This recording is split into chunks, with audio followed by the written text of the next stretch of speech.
우리 한 목소리로 같이 공독하도록 하겠습니다. 예루살렘에 시몬이라 하는 사람이 있으니 이 사람은 어렵고 경건하여 이스라엘의 위로를 기다리는 자라. 성령이 그 위에 계시더라. 그가 주의 그리스도를 보기 전에는 죽지 아니하리라 하는 성령의 지시를 받았더니 성령의 감동으로 성전에 들어가매 마침 부모가 율법의 관례대로 행하고자 하여 그 아기 예수를 데리고 오는지라. 또 아셀 지파 바누엘의 딸 안나라 하는 선지자가 있어 나이가 매우 많았더라. 그가 결혼한 후 7해 동안 남편과 함께 살다가 과부가 되고 84세가 되었더라. 이 사람이 성전을 떠나지 아니하고 주야로 금식하며 기도함으로 섬기더니 마침 이때에 나와서 하나님께 감사하고 예루살렘의 속량을 바라는 모든 사람에게 그에 대하여 말하니라. 아멘. 하나님 아버지 감사합니다. 오늘도 복되고 거룩한 성회를 허락하시고 오늘도 우리 사랑하는 주의 백성, 주의 자녀들에게 하나님의 진리의 말씀, 은혜의 말씀을 들려주심을 감사합니다. 성령으로 이 시간 함께 하셔서 우리가 귀한 말씀 깨달을 수 있게 도와주시옵시고 말씀에 또한 순종하고 말씀대로 삶으로 하나님께 영광 돌릴 수 있도록 저희들을 인도하여 주옵소서. 거룩하신 우리 주 예수님의 이름으로 기도하옵나이다. 아멘. 앉으시기 바랍니다. 오늘 저는 아름다운 믿음의 선배들 시몬과 안나라고 하는 제목으로 말씀을 증거하도록 하겠습니다. 여러분 성경에 그 이름이 기록되어 있는 사람들의 숫자를 혹시 생각해 보신 적이 있습니까? 제가 구글로 검색을 해보니까 이 통일된 내용이 나오는 것이 아니라 조금 여러 가지 내용이 나오는 것을 보았습니다. 어떤 이는 성경에 이름이 기록된 사람을 말하는 것입니다.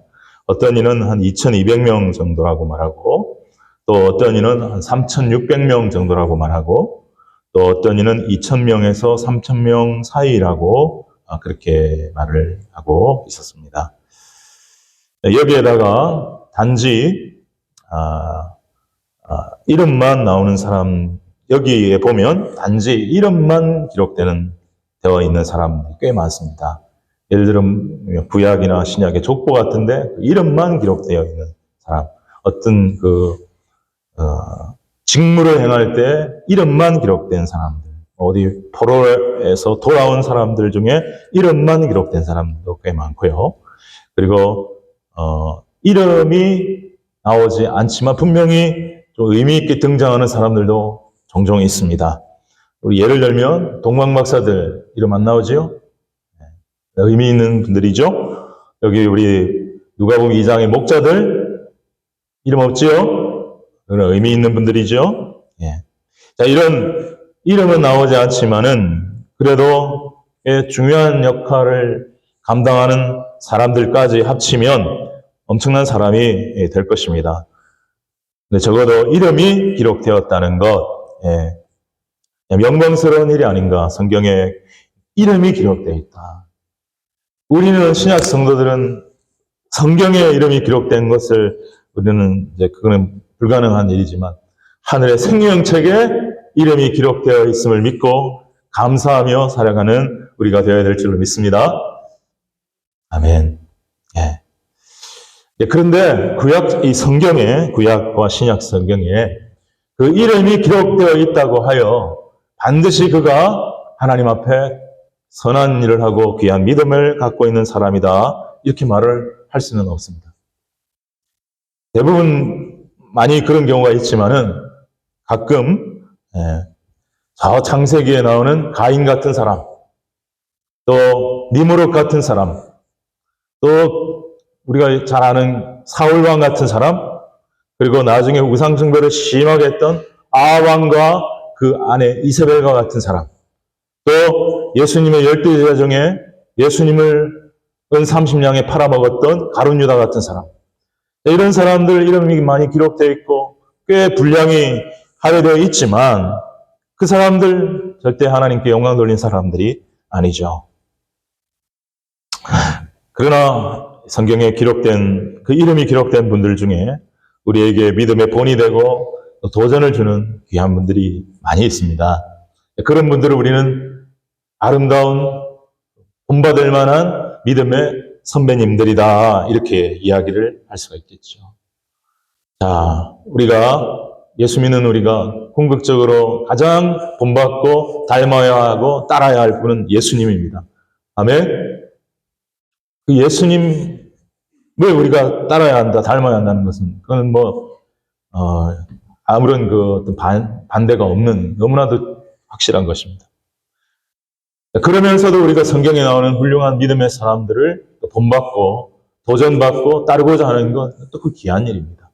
우리가 실제로 또 그렇게 성경을 읽으면서 하고 있는 일이기도 하고요. 저와 여러분 어떻습니까? 여러분 예수님 말고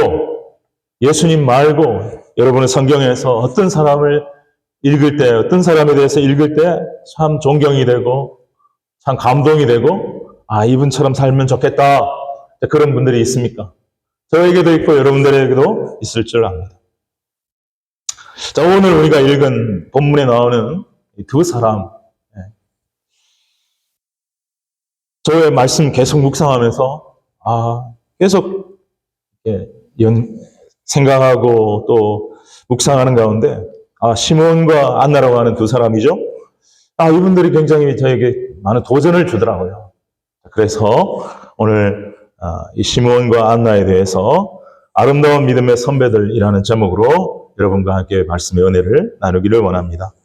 자, 우리가 계속 말씀을 나누고 있는 누가복음 1장과 2장 그리고 마태복음 1장 후반과 2장에 보면 예수님의 탄생, 즉 메시아의 탄생, 성육신에 관계해서 우리 아기 예수님을 처음으로 경배하고 처음으로 증거하는 그러한 증인들의 이야기가 나오는 것을 우리는 잘 알 수가 있습니다.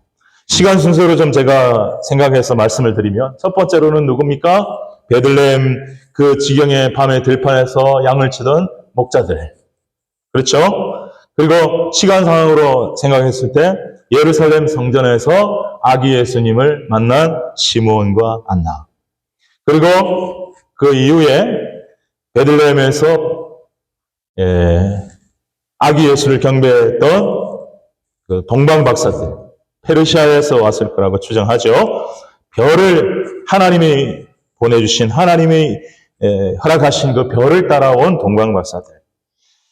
자, 이들이 아기 예수를 처음으로 경배하고 그 아기 예수 탄생에 대한 증인들이 되었던 것입니다. 자, 여러분 구약에 보면 어떤 사건, 어떤 일에 대해서 확정을 짓기 위해서는요, 증인이 필요했습니다. 언제나. 그런데 조건이 있습니다. 한 사람으로는 안 됩니다. 한 사람은 거짓말할 수 있기 때문에. 적어도 두 사람에서 세 사람의 증인이 확실히 일치가 되어야 그 일을, 그 사건을 확정 짓습니다. 자, 오늘 우리 누가복음에 보면요. 지난주에 우리가 말씀 나눴던 할례도 그렇고, 읽지 않았지만 22절, 23절, 24절 보면 모세의 법대로 정결 예식을 하고 율법에 쓴 바, 율법의 말씀대로 이런 말씀들이 많이 있죠. 예수님은 만왕의 왕, 온 인류의 구세주로 오셨으면서 동시에 유대인의 왕으로 오셨다고 말씀드렸죠. 그래서 그 유대인의 율법을 준수하셨다. 그래서 예수님이 탄생하셨다고 하는 이 사건에 대해서도 증인이 있어야 되었습니다. 확실한 증인. 그래서 그 증인들을 이렇게 배치를 한 건데요. 우리 구약 신명기 19장 15절을 우리 보면 이렇게 되어 있습니다. 같이 읽겠습니다. 시작. 사람의 모든 악에 관하여 또한 모든 죄에 관하여는 한 증인으로만 정할 것이 아니요 두 증인의 입으로나 또는 세 증인의 입으로 그 사건을 확정할 것이며 라고 했습니다. 신명기 17장 6절에도 보면 비슷한 말씀을 하고 있습니다. 자, 어떤 죄에 대해서든지 꼭 죄만 그런 게 아니라 어떤 중요한 사건에 대해서 그것을 확정짓기 위해서는요, 두세 증인의 증거가 필요했습니다. 그래서 예수님도 이 두세 증인을 이렇게 얘기를 하신 것을 볼 수가 있는데, 마태복음 18장에 보면 예수님께서 그런 말씀을 하셨죠. 너희 중에 두 사람이 땅에서 합심하여 무엇인지 구하면 하늘에 계신 내 아버지께서 그들을 위하여 이루게 하시리라.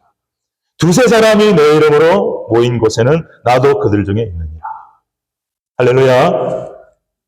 이건 증인하고는 좀 관계는 없는 말이지만 주님도 두세 사람이 주님을 믿고 주님을 경험하고 주님에 대한 믿음을 가지고 한 마음이 되어서 기도하고 예배할 때 그게 함께 하시겠다. 두세 사람의 중요성을 말씀해 주신 거죠. 그래서 저는 이 말씀을 묵상하다가 혼자서도 우리가 예배하고 얼마든지 경건 생활할 수 있지만 적어도 공동체로서의 교회를 이루는 가장 기본적인 단위는 두세 사람이구나. 할렐루야. 두세 사람만 하나님의 은혜에 대한 확실한 믿음의 고백이 있고 감사가 있고 찬양이 있으면 하늘을 움직이는 아버지께 상달되는 기도와 예배를 올려드릴 수가 있다. 여러분 그렇게 믿으시기를 주님의 이름으로 축원합니다.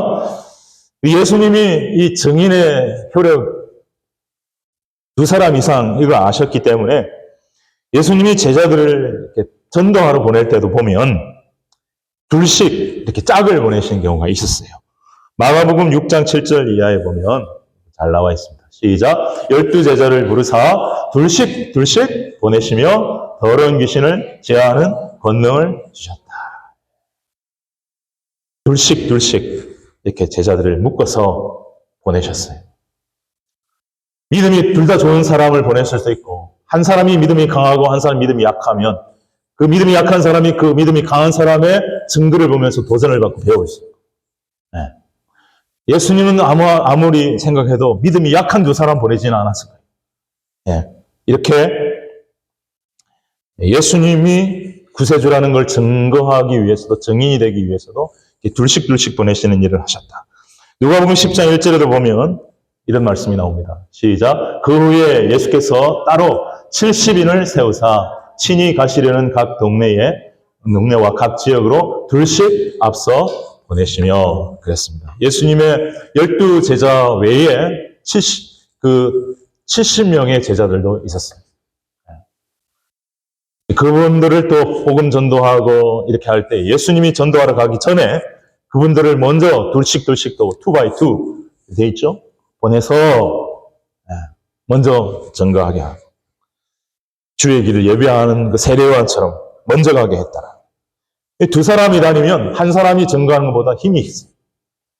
진실로 예수 그리스도를 아는 사람들이 두 사람만 있어도 쉽게 핍박에 그렇게 겁을 느끼고 그렇지 않습니다. 혼자면 좀 그럴 수 있지만. 그래서 여러분 이걸 잘 활용하는 사람들이 있더라고요. 여호와의 증인들이요.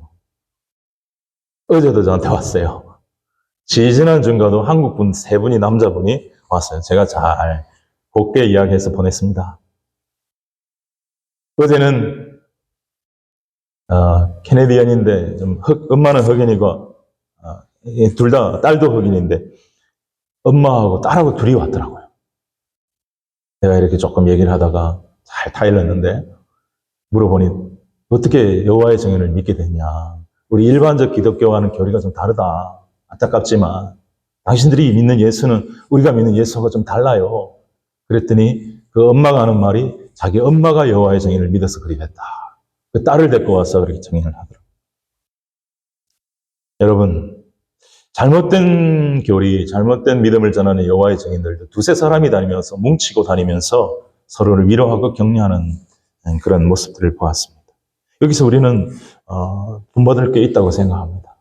여러분, 저도 옛날에 전도 폭발 훈련을 한참 열심히 할 때에 우리 교회 그때 남자 전도사님이 한 분 있었는데 이제 제가 그분하고 훈련을 쭉 받으면서 제가 훨씬 먼저 앞에서 훈련을 받아왔고 계속 받으면서 그분을 이제 1단계부터 훈련을 시키면서 세이트 같은데 둘이 가서 전도를 많이 했어요.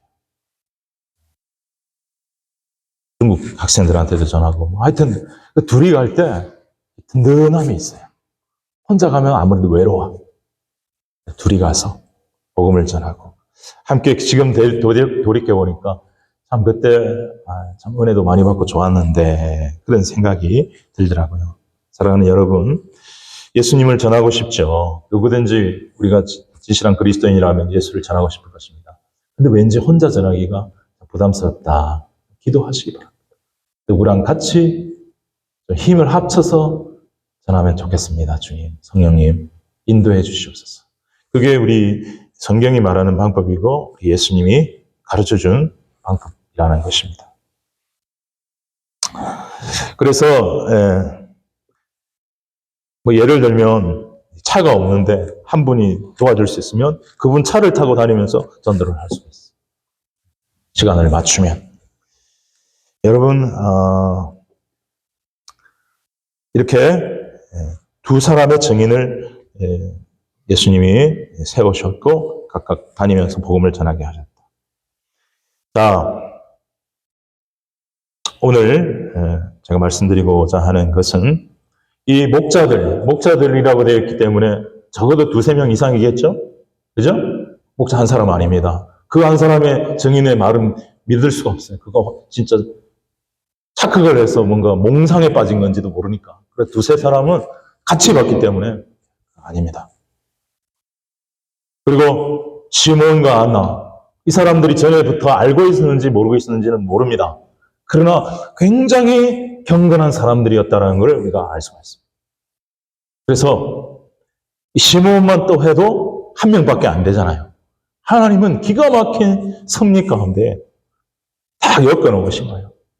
시몬이 아기 예수를 만나고 찬양하고 또 마리아에게 예언적 메시지를 전할 때 마침 성전에 기도하러 왔던 안나가 기도하다가 성령의 감동을 받고 아기 예수가 구세주인 걸 보고 와서 하나님께 감사하고 이스라엘 속량을 하나님의 구원을 기다리는 사모하는 바라는 자들에게 아기 예수가 구세주다라는 걸 증거했다라고 말씀을 하고 있어요.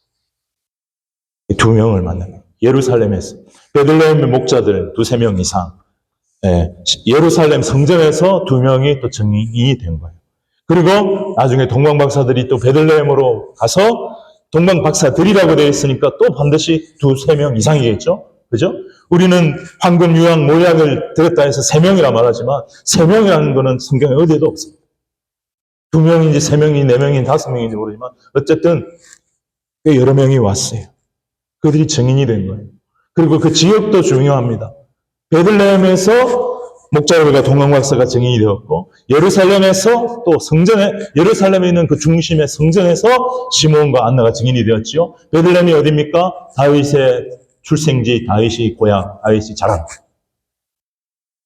예수 그리스도는 만왕의 왕, 인류의 구세주시지만 다윗의 왕으로 오신 분이기 때문에 그 다윗의 뿌리를 쫓아 베들레헴에서 태어났고 예언대로 미가서 5장대로 5장에 나와 있는 말씀대로 베들레헴에서 태어나셨어요. 예루살렘은 어디입니까? 다윗이 33년 동안 왕으로 통치한 곳. 그리고 그 아들 솔로몬을 통해서 첫 번째 성전을 세운 곳. 너무나도 중요한 곳이죠. 그 성전을 12살 때 소년 예수님이 뭐라고 말했습니까? 내가 내 아버지 집에 있어야 할 것을 어찌 모르십니까?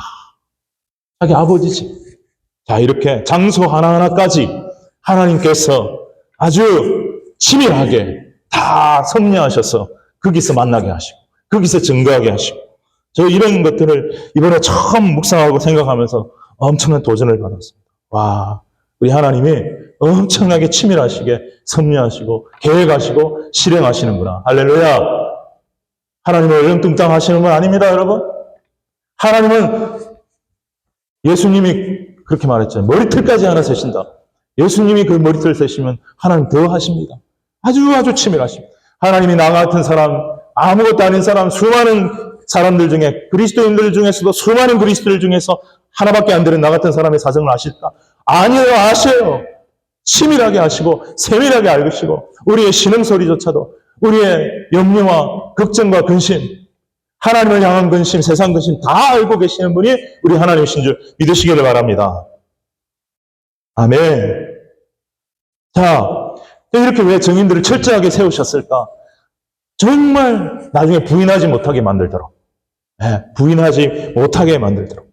하나님의 아들이 하나님이신 하나님의 아들이 그렇게 되고 육신을 입고 이 땅에 오신 성육신의 그 아름다운 그 구원자가 오시는 그것을 육신을 분명히 입고 오신 것을 나중에 부인하는 자들이 일어날 것을 하나님 다 아시고 그가 분명히 아기 예수로 태어났다는 것을 동방에서 박사들이 페르시아 이방인들이 와서 증거하게 하시고 목자들이 증거하게 하시고 시몬과 안나가 증거하게 하셨어요. 자, 요한일서 4장 1절 3절에 보면 이런 말씀이 있습니다. 같이 읽겠습니다. 시작. 사랑하는 자들아 영을 다 믿지 말고 오직 영들이 하나님께 속하였나 분별하라. 많은 거짓 선지자가 세상에 나왔습니다. 이로써 너희가 하나님의 영을 알지니 곧 그리스도 예수께서 육체로 오신 것을 시인하는 영마다 하나님께 속한 것이요 예수를 시인하니 아니하는 자마다 영마다 하나님께 속한 것이 아니니 이것이 곧 적 그리스도의 영이니라 그랬어요. 자, 초대교회의 최대의 이단은 영지주의라고 하는 이단이었습니다. 영지주의는 뭐냐면은 구약의 율법만 인정하고 물질은 악하고 영만 선하다 이렇게 보았습니다. 인간의 육체도 다 악하다. 이 눈에 보이는 물질은 다 악하다. 눈에 보이지 않는 영만 선하다. 그러므로 예수는 절대로 육으로 올 수 없다. 육은 악한 것이기 때문에 어떻게 하나님의 아들이 악을 입고 이 세상에 올 수 있냐. 영으로 온 거다. 실제로 그가 십자가에서 육신으로 죽은 게 아니라 그는 영으로 왔다가 영으로 간 것일 뿐이다. 그렇게 예수께서 육체로 오신 것을 그들은 부인을 했습니다. 이것이 초대교회에 엄청난 영향을 미쳤습니다. 그렇기 때문에 하나님께서는 예수 그리스도의 탄생을 위하여 정말 철저한 증인들을 세워 이렇게 기록하게 하셨던 것입니다. 마태와 누가를 통해서 기록하게 하셨어요. 그래서 이 기록을 읽고 이 기록을 보여주면서 아니다. 그는 분명히 육신을 입고 이 세상에 왔다. 말씀이 육신의 원문이다. 이렇게 반박하기 위해서 이렇게 했던 것입니다. 여러분, 자, 깨달아지십니까? 또 한 가지 우리가 또 생각해 볼 건 뭐냐면요. 이 목자들과 동문박사들은 이름도 기록이 안 돼 있다고 말씀드렸고, 그들의 영적 상태가 또 기록이 안 돼 있어요. 하나님의 특별한 은혜를 입은 것은 분명해요. 동문박사들은 별을 띄워보냈고, 목자들은 천사를 보냈고, 하나님의 은혜죠. 하나님의 일방적인 은혜. 시몬과 안나도 마찬가지죠. 그러나 이 동방박사들이 하나님을 경외했더라 이런 말씀은 없어요. 목자들이 또 하나님을 또 굉장히 경외하는 자들이었다 이런 말씀은 없어요. 그런데 이 시몬과 안나만큼은 그들의 영적 상태가 또 기록이 되어 있어요. 자, 읽어보겠습니다. 25절에 시몬입니다. 시작. 예루살렘에 시몬이라 하는 사람이 있으니 이 사람은 의롭고 경건하여 이스라엘의 위로를 기다리는 자라. 성령이 그 위에 계시더라. 너무 귀한 분이에요. 너무 귀한 분. 경건하고 의로운 분이었어요. 하나님 말씀을 가까이 하고 기도하고 성령이 그 위에 계셨다 했어요. 구약에도 하나님 특별한 사람들에게 성령을 보내시고 감동하게 하시고 하는 거 아시잖아요, 여러분. 그런 일들을 이 시몬이 또 경험을 한 거죠. 근데 구약의 성령을 경험한 사람들보다 조금 더 신약의 사도행전적인 성령을 미리 경험하게 하신 이가 시몬이었습니다. 여러분, 좀 뒤에 나누고요. 그리고 37절에 보면 안나의 영적 상태 소개하고 있습니다. 시작. 과부가 되고 84세가 되었더라. 이 사람이 성전을 떠나지 아니하고 주야로 금식하며 기도함으로 섬겼다. 여러분, 보니까 결혼하고 7년 뒤에 남편이 세상을 떠났어요. 그 나오미도 이방 땅으로 갔다가 남편 죽고 두 아들 다 죽었잖아요. 그죠? 과부가 된 것처럼. 과부가 되고 84세가 되었더라. 여기 NIV도 그렇고 개혁 개정에 보면 과부가 된 지 84세가 되었다라고 번역한 것도 있고, 과부가 되고 84세가 되었더라. 두 개가 공존해요. 개역 개정은 과부가 되고 84세라고 말하고 있고, 개역 한글은 과부가 된 지 84세라고 말하고 있어요. 어쨌든 나이가 굉장히 많았다는 건 분명해요. 근데 어쨌든 그는 과부면 그때 당시 경제적으로 굉장히 궁핍한 사람들. 도움을 받아야만 되는 사람. 참 인생이 힘들고 어려운 사람이었어요. 그러나 그는 좌절했다 이런 게 없고 하늘을 바라보고 하나님께 기도했고요. 성전에 가서 날마다 여기 보면 영어로 보면 She never left the temple but worshipped night and day. 그랬어요. 밤낮으로 예배했다. 이렇게. 금식하고 기도하고 그렇게 경건한 삶을 살았더니 이 여인을 보니까 우리 한국교회가 사실 한국교회 부흥의 한국교회에서 역사를 보면 여자 성도님들의 이 눈물 어린 기도가 한국교회를 바쳐온 것이 엄청나게 많거든요. 우리 한국교회는 전통적으로 여자 성도 숫자가 훨씬 많습니다. 어떤 어려움이 있거나 고난이 있거나 할 때 여자 성도들은 밤으로 낮으로 새벽으로 기도하면서 눈물 뿌려 기도하면서 교회를 지켜오고 교회를 부흥시켜 오신 분들이 누구보다 또 전도도 많이 하시는 분들이 여성들. 이 안내를 보니까 딱 그렇게 한국교회 우리 믿음의 여성 성도님들이 선배님들이 생각이 나더라고요. 여러분 그러므로 이 시몬과 안나는 참 성숙된 영적 증인들이라 할 수가 있어요. 동방박사들과 목자들은 그 영적 상태가 확인이 안 되는 증인들이지만 이분들이야만큼은 그 예루살렘 성전이라는 것이 배경이 딱 들어맞게끔 하나님 앞에 신실한 자들로서 절대 거짓말할 수 없는 그러한 증인들이 된 거예요. 근데 그분들이 나이가 많았어요. 그래서 제가 깨달은 게 나이가 많아도 절대 이게 영적으로도 약해지는 건 아니구나. 약해질 수도 있겠지만 그건 자기가 젊을 때도 그건 마찬가지고 나이가 들어도 하나님 앞에 은혜 받고 영적으로 쓰임받을 수 있는 것은 변함없구나 하는 걸 깨달았습니다. 여러분은 어쨌든 이 증인들의 모두의 공통점은 하나님의 은혜를 입은 사람들이라는 거예요.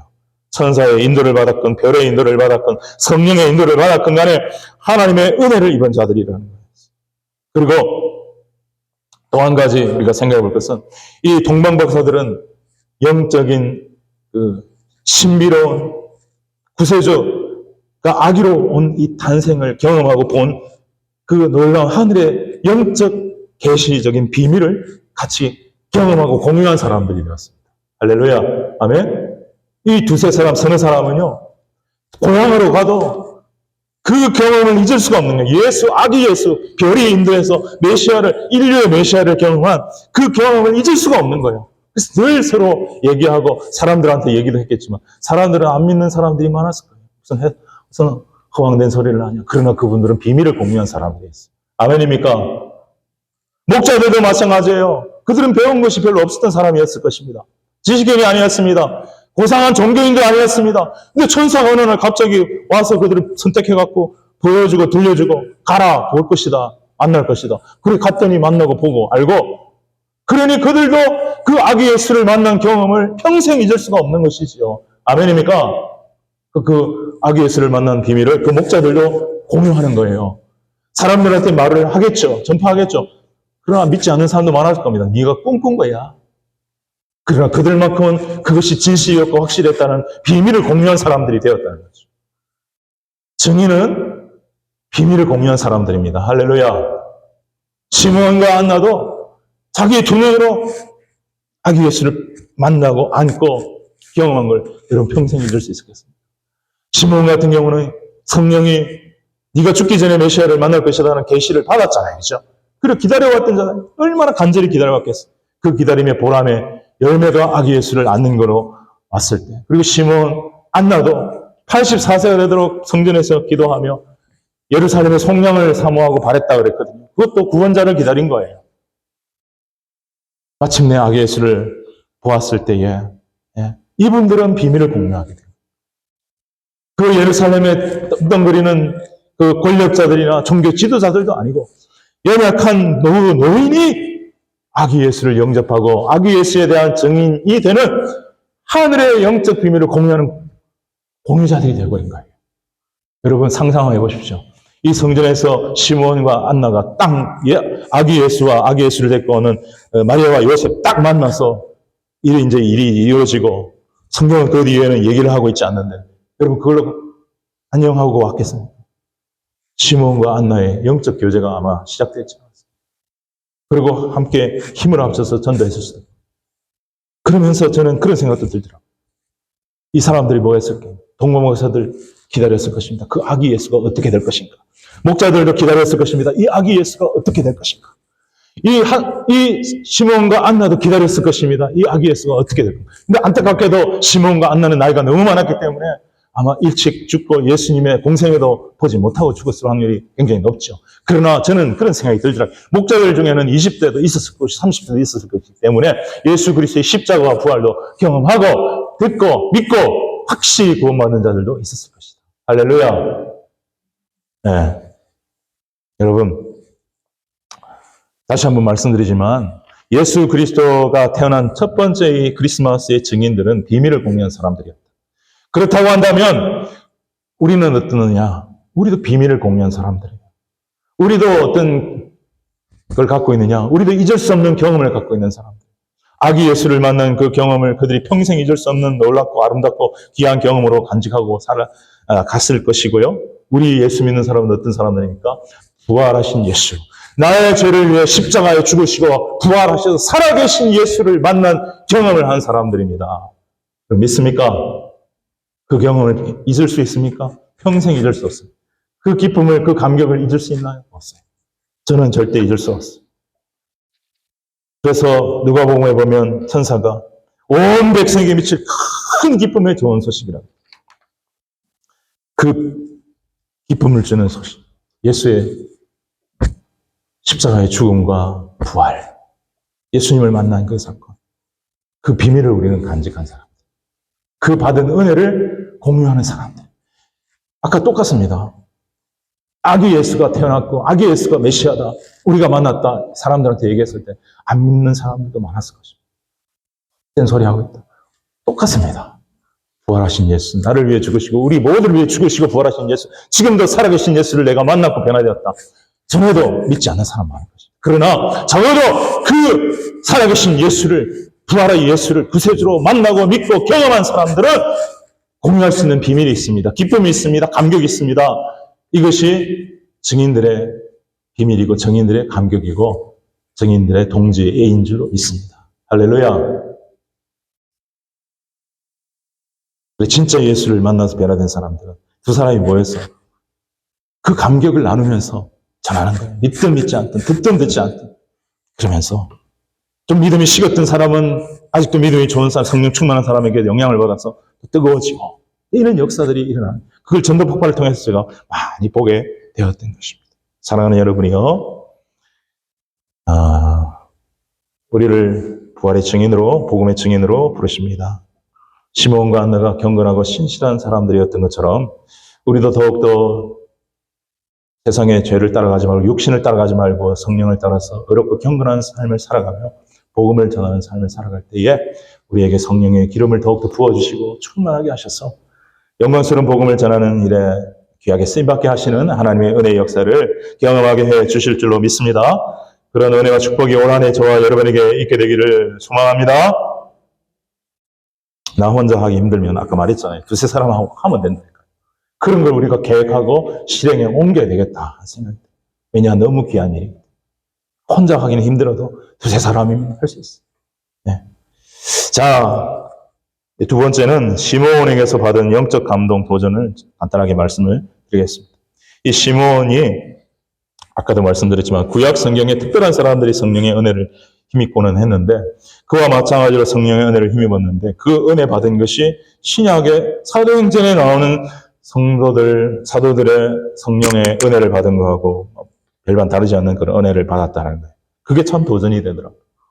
네. 그게 참 도전이 되더라고요. 자, 같이 한번 읽어보겠습니다. 자, 누가복음 2장 26절, 27절 시작. 그가 주의 그리스도를 보기 전에는 죽지 아니라 하신 성령의 지시를 받았더니 성령의 감동으로 성전에 들어가매 마침 여기 그 위에는 성령이 그 위에 계셨더라 했고 여기 보니까 성령의 지시를 받았더라 했고, 그 밑에 보니까 성령의 감동으로 성전에 들어갔다. 할렐루야죠. 여러분이 저는 이 말씀을 묵상하는데 기도가 절로 나오더라고요. 하나님, 저도 시몬처럼 성령이 나와 함께 하실 뿐만 아니라 성령의 지시를 받고 성령의 감동을 따라 순종하며 사는 삶을 살 수 있도록 인도하여 주시옵소서 하는 기도가 나오더라고요. 저와 여러분 그런 기도하시기를 축복합니다. 굉장히 중요한 일을 할 때에 성령의 지시를 받고 성령의 감동을 받아 사는 삶 얼마나 좋습니까? 그거를 다른 말로 하면 성령의 인도함을 받는 것이라 할 수 있지 않을까요? 로마서 8장 14절이죠. 로마서 8장 14절 시작. 무릇 하나님의 영으로 인도함을 받는 사람은 곧 하나님의 아들이라. 아멘. 그는 아직 사도행전 만민이 성령 받는 그 시대에 이르기도 전에 벌써 성령의 지시도 받고 인도도 받고 충만함도 감동도 받는 이러한 분이었다라는 것. 예. 이러한 은혜를 하나님 우리에게도 주셔서 앞으로 저의 삶이, 우리의 삶이 늘 성령과 함께하고 성령의 인도함 받고 사는 삶이 되게 하옵소서. 성령은 진리의 영이라고 그랬죠. 진리는 예수 그리스도고 하나님의 말씀이라고 그랬습니다. 그 말은 성령은 예수님을 벗어나지 않고 말씀을 벗어나지 않는다 이것이죠. 늘 진리의 말씀을 가까이 하고 안나가 그랬던 것처럼 이분도 아마 기도를 많이 했었던 것 같습니다. 그러니 성령의 지시도 받고 감동도 받지요. 여러분 말씀 가까이 하고 뜨겁게 기도하며 올 한 해 또 살아가시기를 승리하시기를 축복합니다. 자, 그 다음에 안나에 대해서 도전받은 게 뭐냐면은, 예, 아까도 잠깐 말씀드렸다시피 그녀는 과부였습니다. 가난했습니다. 분명히 가난했습니다. 어려움 가운데 있었습니다.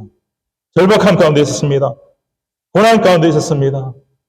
자칫하면 원망, 불평, 또 남 탓, 세상 탓, 남편 탓, 나라 탓, 하나님 탓할 수 있는 삶이었습니다. 그러나 그는 그렇지 않았습니다. 하나님께 기도했습니다. 밤낮으로 예배했다 했습니다. 여러분 우리가 잘 돼야만 예배드리는 게 아니라 힘들고 어려워도 우리를 창조하신 하나님, 우리를 구원하시는 하나님을 향하여 언제든지 예배하고 기도하는 삶을 살아갈 때 하나님께서 반드시 놀라운 은혜로 축복해 주실 줄로 믿습니다. 시편 121편 1절 2절을 생각나게 하시다. 이 여인이 아마 이런 말씀 부여잡고 기도했지 않았을까. 같이 기도하겠습니다. 읽겠습니다. 내가 산을 향하여 눈을 들리라. 나의 도움이 어디서 올까? 나의 도움은 천지를 지으신 여호와께서로다. 할렐루야. 그녀는 기도했습니다. 하나님의 도움만이 나를 붙잡아 주십니다. 그렇게 오랫동안 과부였지만 굶어 죽지 않고 하나님의 보호하신가 인도하신 속에 살아왔습니다. 그가 무슨 기도를 했을까? 여러 가지 개인적인 기도와 그 나라와 민족을 위한 기도와 또 여러 가지 구원자가 올 것을 위한 기도와 여러 가지 것들을 의미 있는 중요한 기도들을 많이 했을 것입니다. 깊이 기도했을 것입니다. 오래 기도했을 것입니다. 우리는 기도도 가끔 하지만은 어쩔 때 깊이 하지 못할 때가 있고 오래 하지 못할 때가 있고 우리가 이 안나에게 기도에 대해서 도전을 받았으면 좋겠습니다. 제가 기도에 대한 도전을 받게 되더라고요. 84세가 되도록 성전을 떠나지 않고 예배하며 금식하며 기도한 안나. 자, 그러면서 아까 잠깐 말씀드렸다시피 시몬과 안나 다 노인이었습니다. 늙으면 육신적으로도 연약해지고 정신적으로도 약해지고 영적으로도 약해질 수 있습니다. 그러나 반드시 그런 건 아닙니다. 특별히 영적인 면에 있었습니다.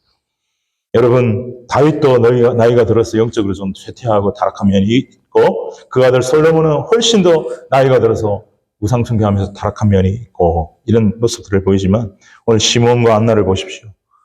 어떻게 보면 그들의 인생의 절정이 그들의 노년에 왔습니다. 믿으십니까? 네. 여러분 우리가 잘 아는 여호수아와 갈렙의 이야기 여호수아 14장 10절부터 12절을 한번 보시죠. 자, 읽습니다. 시작. 이스라엘이 광야에서 방황한 이 45년 동안을 여호와께서 말씀하신 대로 나를 생존하게 하셨나이다.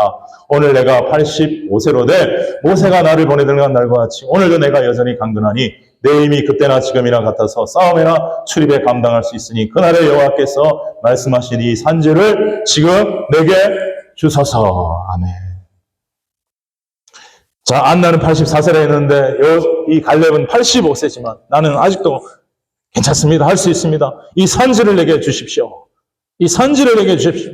담대하게. 그리고 그렇게 승복을 해 나갔던 갈렙의 모습을 볼 수가 있는 것입니다. 우리 개그우먼 조혜련 집사님 여러분 잘 아실 것입니다. 그분이 나이가 오래되어서 예수를 믿었는데 나중에 어머니를 전도했는데 어머니가 굉장히 기독교에 대해서 거부하고 그랬어요. 77년 동안 어려서부터 안 믿었겠지만 어쨌든 수십 년 동안 그 일본에서 건너온 그 불교 남묘 호랑개교 아시죠? 들어보셨죠? 그거를 믿었어요. 그런데 2017년도 이 조혜련 집사님이 미국에 있는 한인교회 간증 집회를 하게 되어서 미국으로 가게 되었는데 이 어머니가 자기도 모르게 미국 구경이 가고 싶어서 그 딸 보고 같이 갈 수 있냐 해서 같이 가자 했어요. 그때가 나이가 77세였습니다. 그런데 미국에 갔어. 아니 숙소에 혼자 있으니까 심심해서 견딜 수가 없어. 간증 집회를 가게 된 거예요. 교회를 가게 된 거예요. 처음으로 교회. 그러는 여러저런 관계 속에서 그분이 예수님을 만나는 체험을 합니다. 그때 당시 그는 방광이 좋지 않아서 오줌줄을 차고 있었습니다. 그런데 이 소변줄을 차고 있었는데 휠체어를 타고 이렇게 다녔어야 되는데 예수님을 만나고 그가 너무 은혜를 받고 그날부터 결단하고 성경을 읽기로 결단하고 열심히 성경을 읽었어요.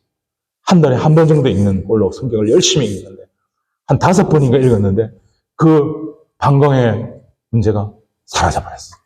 할렐루야. 깨끗이 나와버린 거예요. 휠체어도 타지 않게 되었어요. 그분이 간증이 저희 CBS 새롭게 왔었어요. 내가 매일 기쁘게 많이 나와 있는데 진짜 한번 들어보세요. 감동적. 그분이 하나님이 은혜를 주셔서 1년에 거의 성경을 10번 이상 이렇게 읽으면서 지금 2025년 말까지 성경을 70번 이상 지금 85세인가 그랬죠. 77세에 예수를 믿었는데 그분이 뭐라고 고백하냐면 예수를 믿으니 정말 너무 좋습니다. 평안이 있습니다. 그러면서 자기의 남은 그 조그마한 평생이겠죠. 몇 살에 돌아가실지 모릅니다. 나는 남은 인생 말씀 읽고 기도하고 찬송하고 예수님 증거하는 삶을 살다가 하겠습니다. 이게 너무 행복합니다.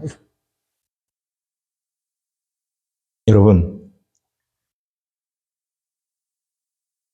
나이가 많아도 하나님께 은혜 받으며 쓰임 받을 수 있고 성령의 사람 될 수 있음을 믿습니다. 사도행전 2장 17절 보세요. 뭐라고 말하는지요?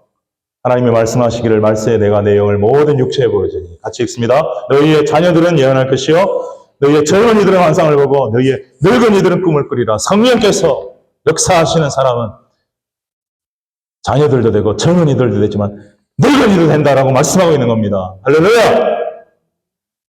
엘리사벳과 사가랴도 늙었지만 하나님의 쓰임받고 성령 충만 받았잖아요. 여러분, 하나님은 우리를 구원으로 부르시고 예배자로 부르셨고 또한 증인으로 부르십니다. 오늘도 부르고 계십니다. 예배자로 부르시고 전도자로 부르시고 선교사로 부르시고 계십니다.